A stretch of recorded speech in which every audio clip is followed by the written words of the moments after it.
Redditors who accidentally killed someone, how has it impacted your life? Before we start, welcome back to Reddit Stories Hub. If you're new here, make sure to hit that subscribe button and turn on notifications so you never miss an update. Here, we'll be telling you interesting, thought-provoking stories from Reddit. So, get comfortable and let's jump right in. Story 1. When I was a teenager, I lived in a state that had very lax gun laws. I thought guns were cool, and my parents thought I was a responsible person, so they bought me a rifle and 2 handguns. I was generally responsible with them, always carried them unloaded, cleaned them, only shot them in the target range my father built, always kept them and the ammunition locked up. I had them for 2 years, and these safety precautions were drilled into me by my father to the point where they were ingrained habits that I never skip. One night a friend of mine was staying over, and we were in my room, just hanging out. Sometimes we would take out the revolver and practice twirling it on our fingers, quick drawing, stuff like that. This night my friend wanted to do that, but instead of taking it out myself, I gave them the key. They took it out and were twirling it around. Then I took my turn. While I was fiddling with it, it went off and hit my friend. I ran out of the room screaming. The police were called, and my friend was taken to the hospital where they were pronounced dead. To this day I have no idea how a live round was in that gun. I was sitting 3 feet away from when they took it out of the lockbox it was in, so I'm certain they didn't put one in. I always checked the gun when I took it out and before I put it away. My friend didn't check when they took it out that night, and I didn't want to yell at them. We both had just went shooting the day before, and I remember checking the gun before putting it back, because I was explaining to my friend what the safety procedures were, and we went over checking when putting it away. The only other person who had a key to the box was my father, and he said that he hadn't touched the guns. After that I was a complete emotional wreck. I was basically catatonic for months. It was near the end of the school year, and I don't remember taking finals, or if I had to make them up, or just got excused. It's a total blank. I was prosecuted and represented by the PD. I went to the court dates and sentencing, but I remember exactly 0 of this. I don't remember what the ultimate charge/plea deal was, but I was sentenced to 1,000 hours of community service, so I suspect it was a firearm charge of some kind. My parents lost the paperwork in a move a while back and have since passed away. The court doesn't have records going that far back, so I have no way to see what my charge was or what the testimony or evidence consisted of. Story 2. When I was 16, I was going home from work late at night and needed to swing by the gas station. I was getting ready to make a left turn into the station and waited for a few motorcycles to pass, and I looked down the road to clear the turn and saw a single light from a motorcycle about a mile away, so I went ahead and made the turn. About halfway through the turn, I saw the light getting brighter and noticed the guy was maybe 3 feet away from my car. That's when time began to slow down as I stomped on the gas to try to get out of the way. It was unfortunately too late as his body hit the side of my car, completely shoving to the side. I got out and he just laid crushed in the street. The gas station was very busy, so a crowd immediately formed around the man and cops and ambulance came. He died a few hours later in the hospital. After the accident I just sat on the side of the road thinking, well, I'm going to prison, I just killed a dude. Very much in shock, and a bystander came up to me and said, "Do you see what you did? Go see what you did." I wasn't really responsive at this time. After detectives came and talked to people, I found out the guy was going well over 150 miles per hour on a bike trying to catch up to his friends, and when I pulled out, he didn't slow down but apparently ditched his bike and only his body hit my car. Turns out if he stayed on his bike, he would have missed me completely. I was bothered for some time but have come to accept that this kind of crazy shit happens, just have to carry on. Story 3. I was always put in the special classes growing up. Not special ed, but more behavioral stuff. Always working with behavioral therapists to deal with my anger problems and my rage. I went to a number of alternative schools in middle and high school. This is all because of an incident when I was 8. I was having trouble making friends in elementary school. I could not connect with other boys. I would always end up making fun of them and making them cry, but when they would make jokes at me, I couldn't take it and would either cry or say something so mean they would cry harder. It never really got physical, but eventually I befriended Joey, a boy who liked the same Sega games as me, Bubsy and Sonic Hedgehog. I went to his house after school one day and he showed me his games. He had so many. I got mad and said he must have been kissing men on the bum to earn them. I was jealous that he had more and better games than me. He said I looked like the kind of boy that kissed bums, not him. I got really angry and started crying and stomping his Sega until it broke. He cried so he pushed me. I pushed him back. The way he landed against his television killed him instantly. I never knew if it was his neck or his head hitting the sharp corner, but he was just gone, limp. I got so scared of his dead body that I ran away. Eventually his mom found him, and she came to me at my house and asked what happened. I told her he tripped on his Sega and all his games, but she didn't believe me. She was screaming and crying and calling me a devil boy, so I finally broke and told her the truth, which made her lose her shit, rightfully so. She slapped me twice and then my mom for raising me and called the cop. There was a long investigation, but it was ruled an accident, which it was. I did not mean to kill him. It haunts me every day. I still see his dead, limp, contorted body. His mouth looked funny as he lay dead. I see him when I go to sleep. This was 23 years ago. It never leaves me. Worst is that his older brother Jonathan works at the mall where I buy my pretzels, so he sees me and gives me looks every time. One time in 6th grade he got emotional and yelled at me and I said, "Look out or you might have an accident like your brother," and he broke my jaw. He looks like him, so it's like seeing the ghost of my victim everywhere I go. And his mom committed suicide about 6 years ago, and I wonder if I have anything to do with it. I broke an entire family, which in turn broke me. My behavior went off the rails after I killed him. More emotional outbursts and violent behavior. Never succeeded in school or life. I am over 500 pounds at the moment because every time I think of him, I eat. Every time I even hear the name Joey, a very common name, I have flashback. I wish I never killed him. I wish I only made him cry like everyone else and called it a day. But instead, I am haunted by my ghost, and it has forever ruined me. Story 4. I used to be an airline pilot for a relatively large regional airline. Because I didn't make much money doing it, I worked as a flight instructor on my days off from the airline. One day a student of mine and I were up practicing some maneuvers over an area with a lot of trees. As we were finishing up and about to go back to the airport, our engine started acting weird. It was a bit rough, and we lost RPM. No big deal, I thought. I figured we were just running the mixture too lean, so I enriched it and had no improvement. I started heading towards a field we passed a couple miles back. It wasn't big, but it was our best shot if things got worse, as the airport was something like 15 miles away. The engine only got worse. I was having trouble maintaining altitude, and I radioed in a mayday call with our position. Eventually, the engine died completely. I tried to restart, but nothing worked. As we were lining up our final approach, we made sure the airplane was secured and all that. Turns out the field was a lot smaller than I thought. We touched down and it was extremely rough. I had a lot of pressure on the brakes, trying to not lock them. The trees were coming up very fast, and I decided we weren't going to stop, so I tried to get the airplane back on its front wheels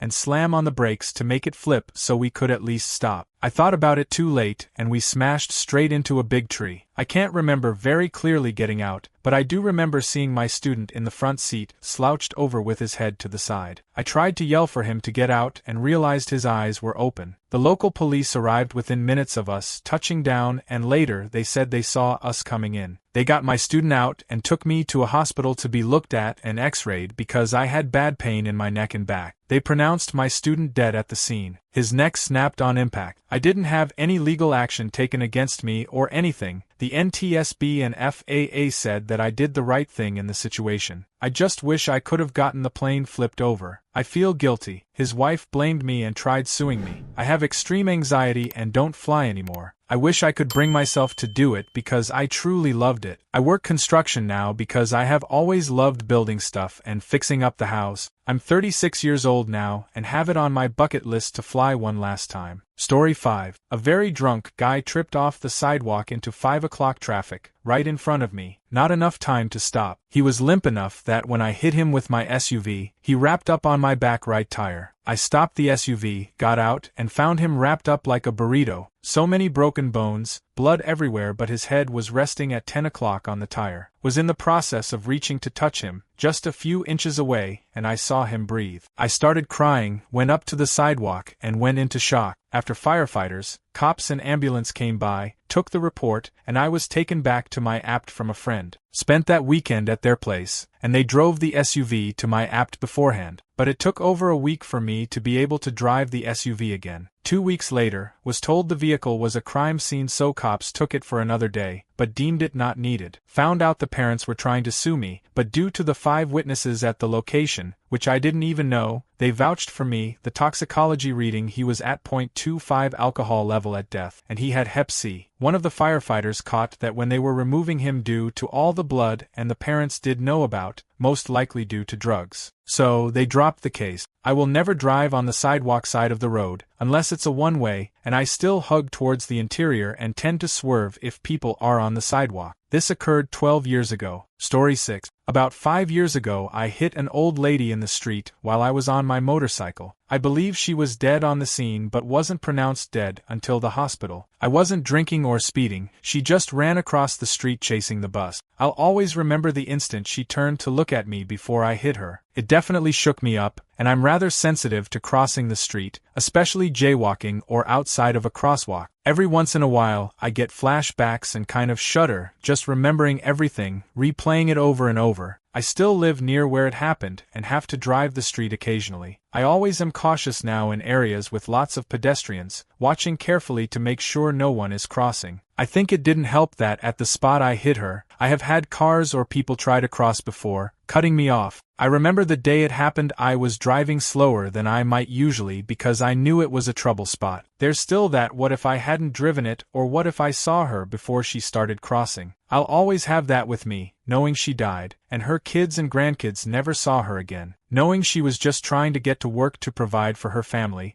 only to get killed by someone else on his way to work. It sucks. I've never spoken to her family, though her son was at the scene that day, and I can't imagine what they went through, but I hope they know it wasn't intentional or negligent on my part. And I hope they are doing okay. Sometimes I imagine what it would be like to meet them. I don't know what I would say or do. Story 7. I had a detainee who neglected to mention a peanut allergy. When he got his halal meal, he only ate the peanut. Went into anaphylaxis and the MPs called me, the medic. I popped him with AP and loaded in some 4-Benadryl. It goes from dude might die without attention to me slicing open his trachea to get air into his lungs. Still a no-go. Apparently, he was also highly allergic to Benadryl, which I pumped straight into his heart. I think about it occasionally, but it doesn't really bother me. He might have just wanted to have a minor reaction to go to the hospital, or he might have been trying to off himself. Either way, dude made bomb vests in the XS variety, so I don't lose sleep over it. Story 8. I am a surgical resident in the United States, and I lost a patient that I know was my fault. I can't go into much detail due to patient privacy, but I can say she was a young woman with a husband and young kids who was in for routine weight loss surgery. She had a complication the day after surgery, but I was on hour 36 of a long weekend call, and I missed it when I checked on her. She coded and died. We managed to get her to the OR and reoperate, but she languished for weeks in the SICU. We eventually had to withdraw care, and I'll never forget the heartbreak in her husband's eyes. He told me he forgave me, but I never forgave myself. After all, she was having the surgery to keep up with her young kids, and I took that from them. I had a head injury that took me out for a few months earlier in the year, and those two traumas combined sent me on a deep spiral. I started drinking and doing terrible at work. I couldn't sleep and I had nightmares. I developed a deep anxiety and depression, and I ended up losing my fiancé of 4 years as well as most recently my job. It's been 2.5 hard years, and my depression just lost me my current girlfriend. I started counseling this week to recover, and I'm hopefully going to be able to salvage my career. I already feel better. I guess to answer the question, the death has destroyed my life, but I'm determined to pick up the pieces and not let it destroy my future. Story 9. For 25 years I believed I killed my grandma. I was 15 at the time and staying with my grandma, who had asthma. She wakes me up in the morning and had a hard time breathing. She tells me to put some medicine in a respirator machine to help her breathe.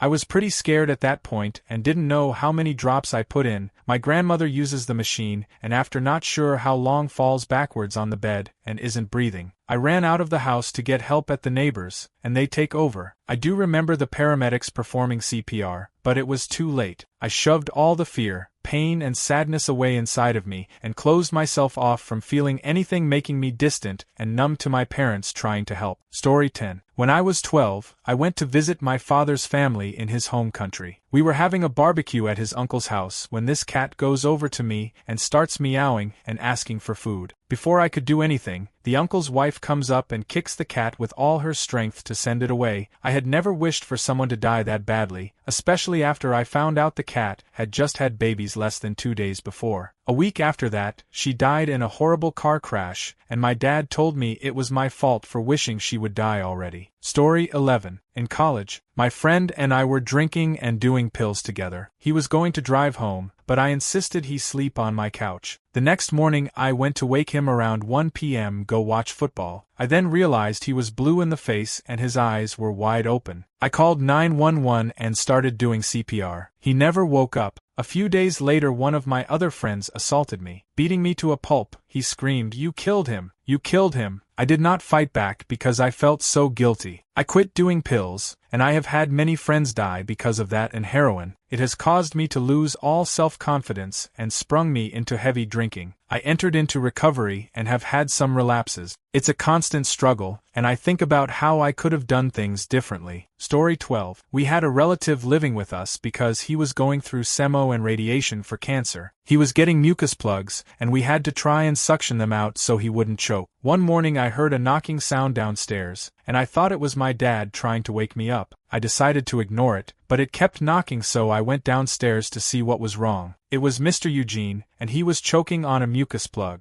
I yelled for my parents to come help, but they wouldn't come. I went to check their room, and they were gone. I tried to clear his throat myself, but I couldn't get it. He was awake and pointing to his throat when I got there, but I watched him die in front of me. I tried CPR, but it got to the point where the air wouldn't go down. My parents ended up going out of town early that morning, so they were not home, and I had to call my aunt, after 911, to come help me with the police/coroner stuff. This happened this past Christmas, and when I hear knocking, I have flashbacks and have had more mental breakdowns than I have let anyone know. Story 13. When I was 15, I had just started smoking weed and wasn't very knowledgeable about drugs and didn't think seriously about them. My friend at the time had gotten some morphine and came over, so we decided to take them. I knew it was a painkiller but didn't realize how strong it really was. We were incredibly high off of them, and my mom was having back problems at the time, so I decided to give her one, telling her it was just a regular painkiller but didn't mention the word morphine. It was just me and my mom living in an apartment as my parents had divorced, and my mom was my absolute everything. She took it at around 8 to 9 p.m., and by 10 o'clock she was super drowsy and acting rather strange, according to another friend who came over but was completely sober. I told him not to worry, she was just super tired. Next morning I wake up at 11 a.m. and I was surprised to see she wasn't awake, as she always woke up before me. I went into her room, and she was still asleep, so I tried to wake her up. After 20 seconds of trying to wake her up and her not responding, I started shaking her from her shoulders and yelling "Mom," in hopes that she was just in a deep sleep. After over a minute of trying to wake her up, I was crying harder than I ever have in my life while dialing 911, then my grandparents, who lived 5 minutes away. She ended up going to the hospital, and I went to my grandparents, where I found out 2 days later that she had passed away. I was absolutely devastated and completely blamed myself, mostly because after it happened, I looked up morphine and realized it really wasn't something to mess around with, which made me feel incredibly guilty for not telling her exactly what it was. For 6 months after it, I didn't leave my house and couldn't even look at any sort of pill or drug without hating myself. A big problem was that I didn't tell anyone what had happened or talk about it much. I just bottled it in. Today, almost 6 years later, I just regret not mentioning what it was and not looking into before taking it. I'll smoke pot still and take mushrooms once or twice a year, but I'm very against taking pills for recreational purposes, and I try to avoid taking prescription pills unless it's antibiotics or something where I don't have another option but to take a pill. The whole thing doesn't bother me as much as it used to, but I know deep down I'm still very affected by it and still have issues from it. I really only have one friend who I feel comfortable talking to about it, because she is very understanding and non-judgmental. The main reason being I'm a guy, and all my male friends avoid talking about emotional topics, or their emotions in general, where I am the exact opposite. I have learned a lot from it. I value and appreciate any interaction with people a whole lot more than I did. The most difficult part about it to this day would be not having a normal youth after that, but whenever I feel down and not like doing anything, I tell myself I'm going to do it for my mom. Story 14. I was driving to meet my mom for dinner near her work after class. It was maybe 7 p.m. I typically take the highway when heading out that way, but it was a nice day so I decided to take the back road. Along the way, there was a cyclist going along. I noticed him, but he was in the bike lane which was decently sized. The road was 45 miles per hour, but I had slowed down some. As I got closer,